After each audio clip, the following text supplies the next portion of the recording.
Harper Hayes didn't expect her Tuesday to start with a man covered in coffee, cursing softly under his breath on the sidewalk outside her bakery.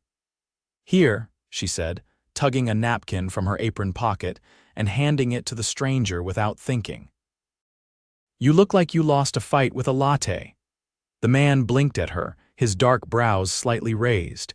He was tall, dressed in a gray sweater and black slacks, nothing flashy but definitely expensive. The sleeves were soaked with coffee and a splatter of it painted his jawline. He took the napkin, watching her like she'd just handed him a lifeline instead of a paper square. "Thanks," he said, his voice deep, a little raspy. "I didn't see the kid coming." Harper glanced toward the street where a teenage boy was still sprinting away, an empty coffee cup bouncing off the curb. "I'm guessing it wasn't his either." The stranger gave a short laugh, dabbing his jaw. "Probably not. You okay?" "Yeah." "Just my pride." Harper smiled, already stepping back toward the bakery. "Well, we have muffins inside. Muffins fix pride." He stared at her for a beat, then nodded slowly. "I'll take you up on that." She pushed the bakery door open and held it for him. "Come on in then, coffee casualty." The man followed her inside. The smell of sugar, cinnamon, and butter hit instantly. Harper moved behind the counter, wiping her hands on her apron. "Pick your poison. First one's on the house." He glanced at the glass case but didn't look at the pastries. He looked at her. "Why would you give a complete stranger free food?" "Because you look like you needed a win," she shrugged, "and I believe in good karma." He smiled genuinely this time and pointed at a blueberry muffin. "That one." She slid it onto a plate and handed it over. "Coffee? Not sure I'm emotionally ready for round two," Harper laughed. "Fair, water then?" "Yeah, water's safer."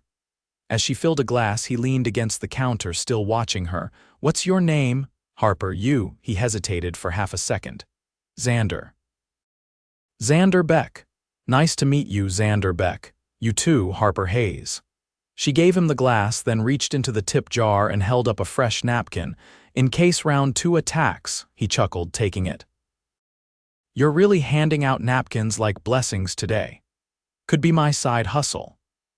He stayed for 15 minutes, eating slowly, asking questions about the bakery, her recipes, the old woman in the corner booth who came in every morning for a slice of banana bread and a gossip fix. He didn't say much about himself, but Harper didn't press. She figured he was one of those city types who like to keep their lives tight-lipped and private. Still, he was charming, smart, quick with a joke, and when he left, he looked back at her before walking out the door. The next morning he returned, and the morning after that, by the fifth morning, he walked in like he owned the place and dropped a white pastry box on the counter. "What's this?" Harper asked, lifting the lid. Inside was a perfect croissant from La Maison, the most expensive bakery in the city. "Bribery," Xander said. "You've been feeding me all week. I figured it was time I tried to return the favor." "You bribed me with a $20 croissant. That's not normal," Harper laughed. "It's wildly unnecessary." "Good, then it matches me." She raised a brow. "You think you're wildly unnecessary?" "I think you're fun when you're flustered." Her face flushed hotter than the oven behind her. "I'm not flustered, sure. Do you flirt with all your baristas?" "You're not my barista," he said, suddenly serious. "You're different." Her heart kicked. He didn't explain what he meant, and she didn't ask. But when he left that morning, he touched her hand. Just a brush of fingers. Enough to leave her staring at the door long after he was gone. That weekend, he showed up in a black Mercedes. Not a flashy one, sleek, polished. Subtle enough to hide its price tag unless you knew cars, Harper noticed. She stepped outside, wiping her hands on her apron. "This is a bit of a step up from your usual walks." He leaned against the car. "Thought I'd ask if you wanted a break." "There's a restaurant uptown I think you'd like." She blinked. "Are you asking me out?" "Definitely." "I have flour in my hair." "I like flour." She crossed her arms. "You don't know anything about me. I know you always give the last cinnamon roll to the old man who comes in with his granddaughter. I know you keep a pack of crayons by the register for bored kids. I know you make your own whipped cream because the store-bought stuff tastes like sadness." He smiled. "I know enough." She hesitated, then reached behind her, untied her apron, and tossed it on a hook. Fine. But if I don't like this place, you owe me a kwasa? Deal. The restaurant was on the 42nd floor of a hotel she'd never even stepped foot in. Crystal chandeliers, white tablecloths, a view of the skyline that looked like something from a movie. Harper stared at the menu and whispered, "This place doesn't even list prices." "Does that bother you?" "It terrifies me." He leaned closer.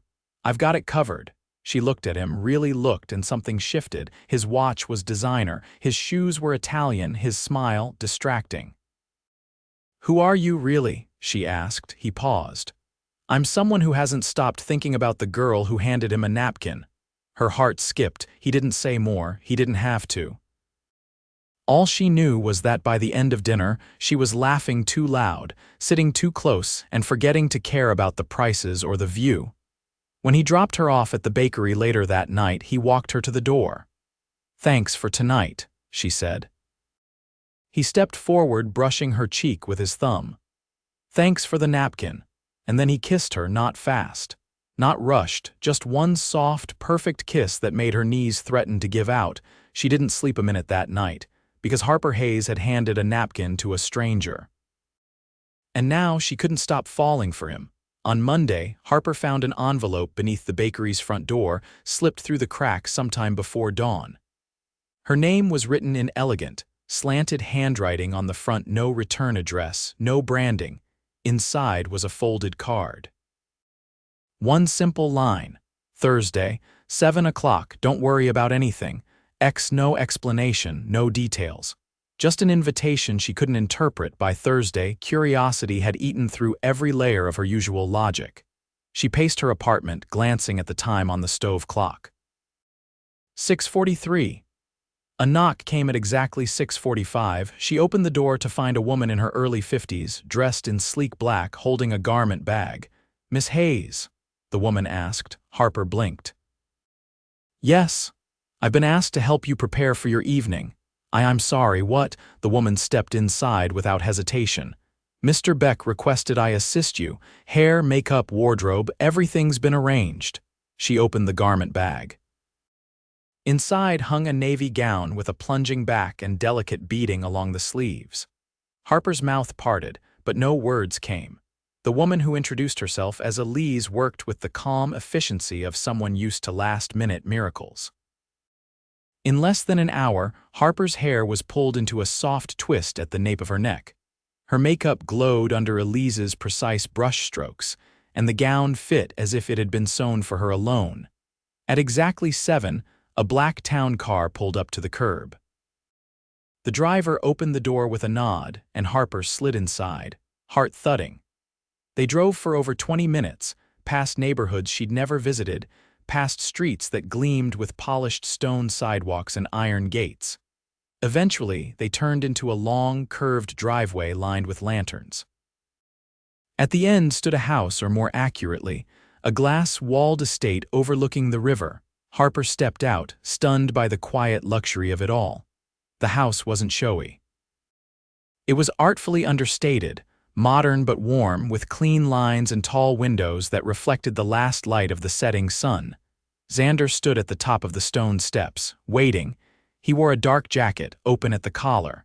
His expression was unreadable as his gaze moved over her. "You look." He paused. "Perfect." She climbed the steps slowly. "You sent someone to dress me." "I didn't want you to worry about anything." She narrowed her eyes. "Is this your house?" He didn't answer immediately. Instead, he offered his arm. "Come inside. There's something I want you to see." She hesitated, then looped her hand through his elbow. Inside, the house was quiet, the air scented faintly with orange and cedar. A fireplace crackled in a room to the right. To the left, an open kitchen gleamed with copper and marble. But he led her past it all, through a hallway lined with black and white photographs. He stopped at a door near the back and opened it. The room beyond was nothing like the rest of the house. It was filled with canvases, half-finished paintings propped against the walls, brushes scattered across tables, open jars of deep blue and burnt sienna. Harper stepped inside slowly. "You paint?" "Sometimes." His voice was softer here. Not many people know. She turned to face him, her heels sinking into the thick wool rug. Why show me? Because I've been pretending, Harper. He rubbed the back of his neck. Pretending to be someone casual, someone who just happened to wander into your bakery. But I knew exactly where I was going that day, her breath caught. I saw a photo of your storefront in a magazine, he continued. Some article about hidden gems in the city, I don't know why, but I kept the page, and one day I just went. She stared at him. You planned it? No. I didn't plan to spill coffee on myself. I didn't plan to stay, or to come back, or to… He exhaled. Care. She walked to the nearest canvas. It was a painting of a street at night dimly lit, with a warm glow spilling from a storefront window, her bakery. The details were unmistakable. You painted this? He nodded. How long? Since the second week I met you. She touched the edge of the canvas, stunned. Why didn't you tell me who you were? I didn't want to scare you away. She turned toward him. So who are you really? My name is Xander Beck Roman III. I run Beckstone Holdings. We fund and acquire emerging tech companies, real estate startups. My family, they're old money, private. We don't do publicity. She felt the floor shift beneath her feet, not literally, but enough to make her grip the back of a leather chair. You're one of those Becks, he winced. Yes, you own half the riverfront, only the west side. She stared at him. That's not funny, I'm not trying to be. He stepped closer. I didn't lie, Harper, I just didn't tell you everything, because when I'm with you, I'm not Xander Beck Roman III. I'm the guy who waited all morning for you to laugh at one of my bad jokes. She folded her arms across her chest, trying to steady herself. Do you always keep secrets like this? No, not anymore. They stood in silence. The wind shifted outside, tapping branches against the glass. Finally, Harper said, You're telling me now because I'm falling in love with you, he said simply. And I couldn't go another day without you knowing the truth. Her pulse pounded in her ears. You barely know me. I know enough. His voice was gentle now. And I want to know everything else. She stared at him, every instinct telling her to run, to retreat into something safe and known. But another part of her, the part that remembered that first napkin, that remembered the way he looked at her like she was gravity, stepped forward instead. I don't need your money, she said quietly, I know.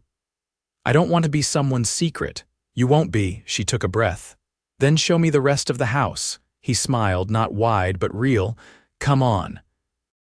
I'll show you the rooftop.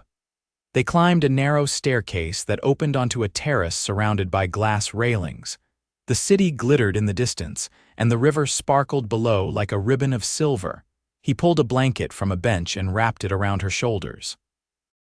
You didn't have to do all this, she said. I did, he replied, because I've never wanted anything as much as I want this to be real. She looked out over the water, then back at him.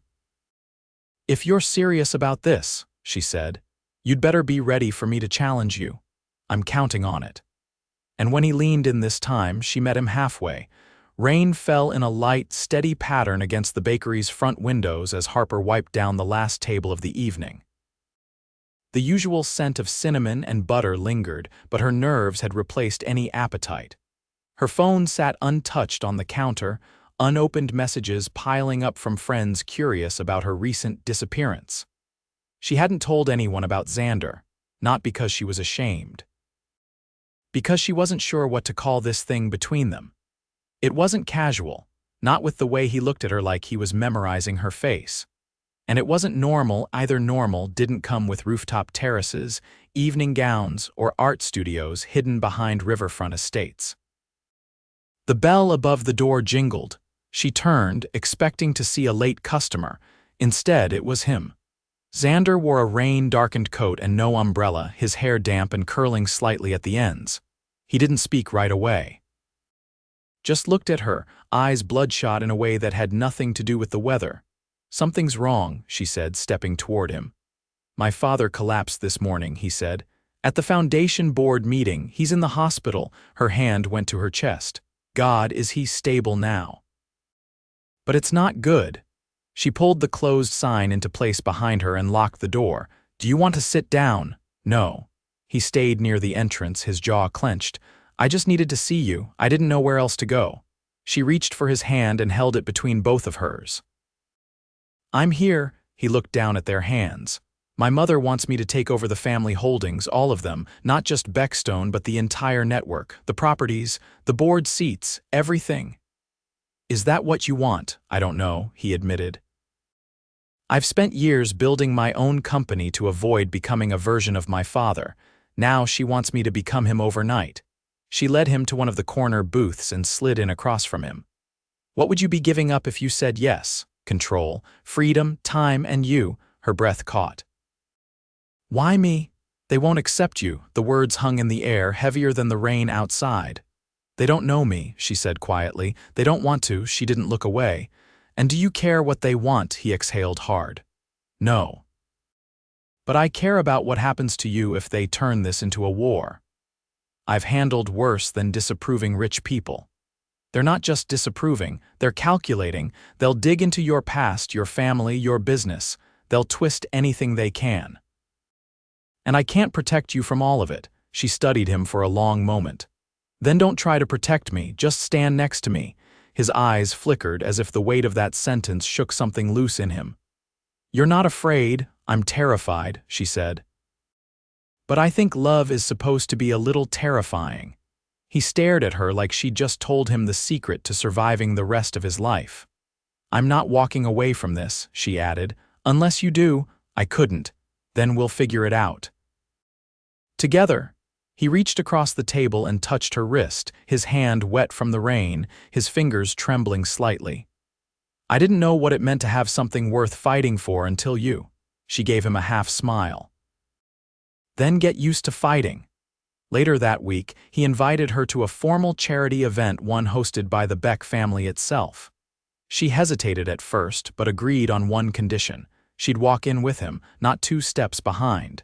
The event took place at a historic ballroom in the city's old district. Marble floors, vaulted ceilings, chandeliers the size of small cars.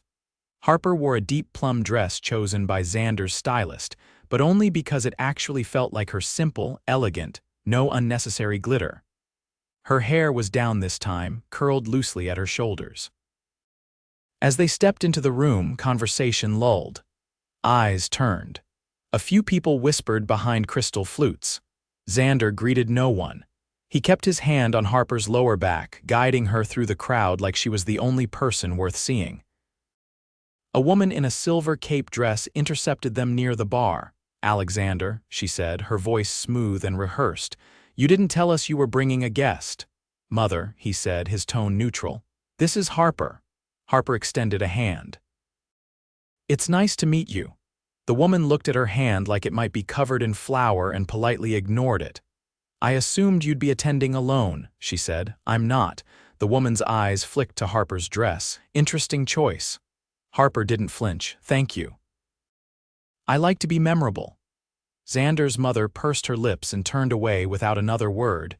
They made it through dinner with minimal conversation, but the tension was thick. Harper could feel it in every glance sent her direction, in every hushed comment that wasn't quite whispered enough. After dessert, Xander leaned toward her. "We don't have to stay." "I'm fine," she said. "You're better than fine, but I hate seeing you treated like this." She arched a brow. "Then let's give them something to talk about," he blinked. "What do you have in mind?" She stood and extended her hand. "Dance with me." He hesitated for half a second before taking it. The band shifted into a slow number as they stepped out onto the floor. Other couples watched, some already whispering again. He pulled her close, one hand at her waist, the other locking with hers. "You're enjoying this, terribly. You realize you're disrupting a decades-long social order." "I call that Tuesday." He laughed under his breath, the first real laugh she'd seen from him all evening. "I love you," he said suddenly, quietly. She looked up at him through her lashes. "You just said that in front of your entire bloodline." "I'd shout it if the acoustics weren't this terrible." "Then prove it." He dipped his head. "Right here, right now," and he kissed her. Right in the middle of 100 stunned stares and half-eaten soufflés, he kissed her like the world had narrowed to just that one moment. When he pulled back, he whispered, "They don't get to decide who I love." She touched his chest, where his heartbeat thundered beneath fabric. Then don't let them. They left early hand in hand, with every camera in the room capturing his rebellion in real time. By the next morning, her bakery had a line down the block. Not for the muffins, but for the girl who kissed a millionaire in front of the city's elite and didn't blink. Harper stood in the center of the bakery kitchen, surrounded by trays of cooling pastries, but her hands hadn't moved in over 10 minutes. The dough beneath her fingertips was untouched.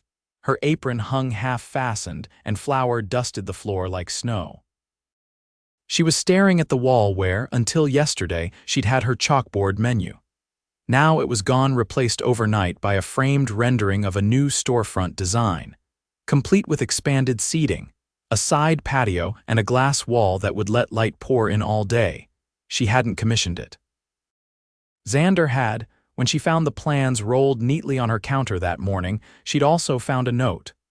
Not one of his usual jokes or cryptic invitations, just a single line, handwritten in precise, careful ink. This isn't a gift. It's a partnership. She hadn't touched the note since. The bell above the door rang, followed by the unmistakable sound of his shoes on tile. "You're early," she said without turning. "I didn't want to wait another hour." She wiped her hands on a towel but still didn't look at him. "You should have asked me." "I should have," he agreed.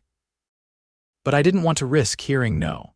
She turned then, her expression unreadable. "You thought I'd say no to growing my dream. I thought you might say no to letting me be part of it."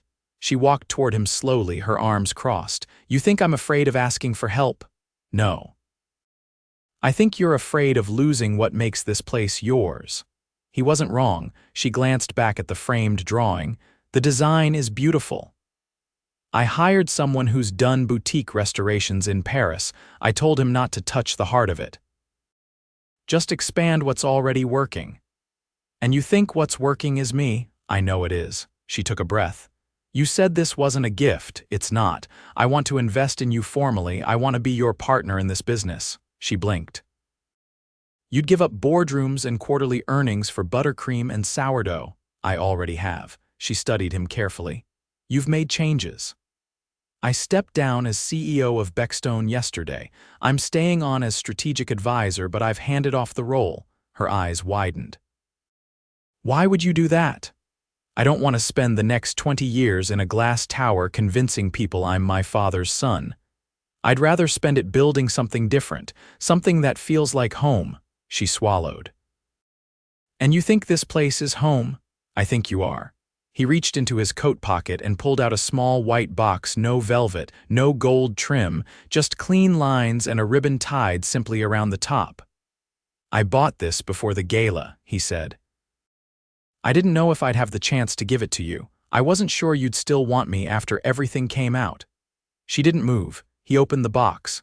Inside, nestled in a bed of satin, was a ring thin, understated, a single oval diamond set in a band of brushed platinum.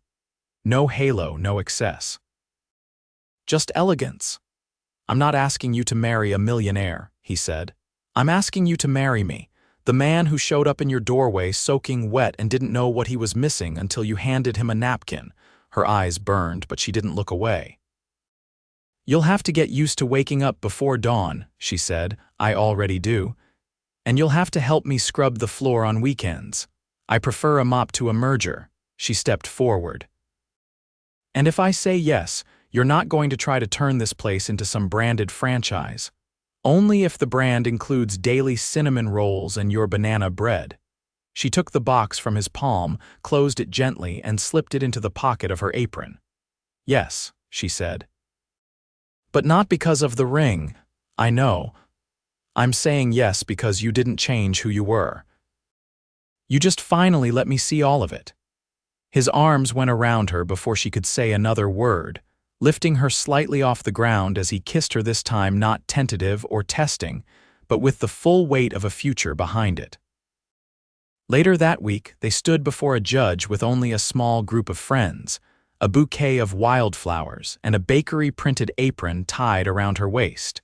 She wore a simple white dress. He wore a navy suit with flour still clinging to the sleeve from helping her roll dough that morning.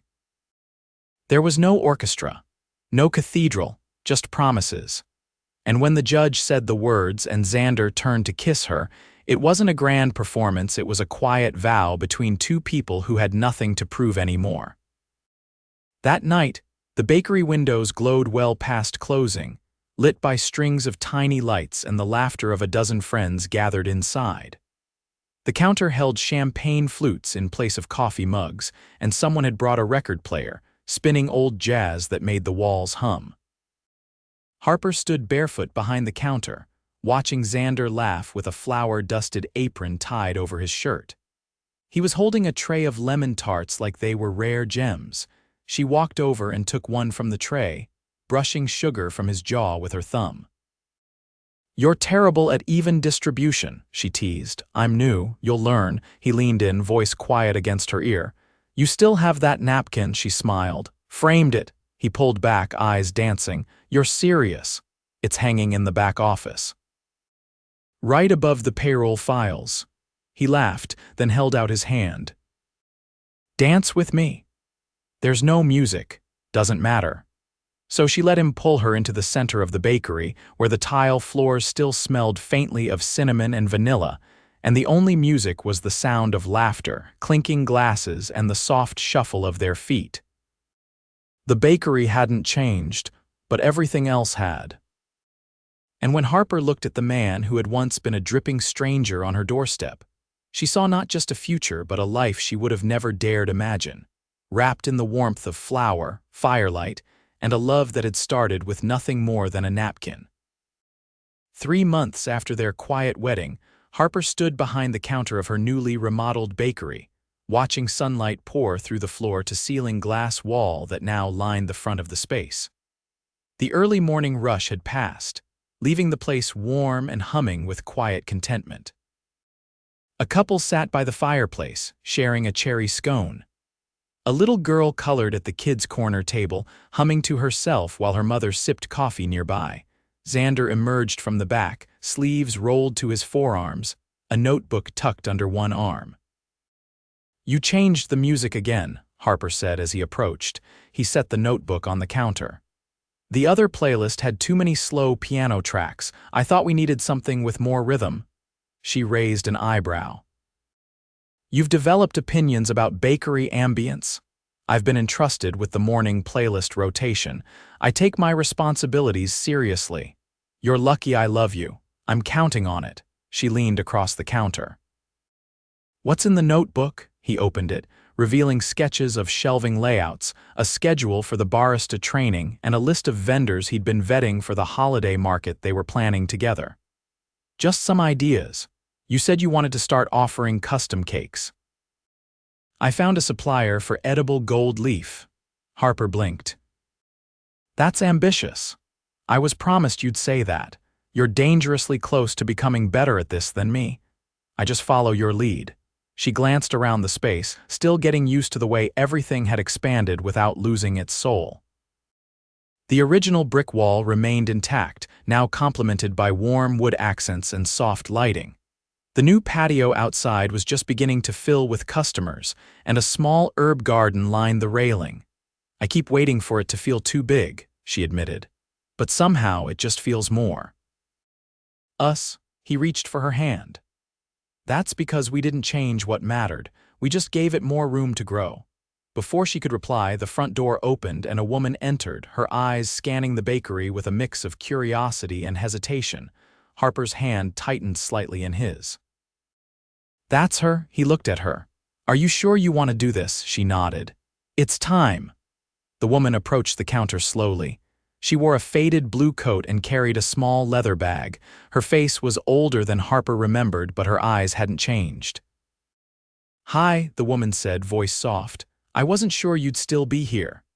"I own the place now," Harper replied, "so I'm not going anywhere." The woman gave a tentative smile.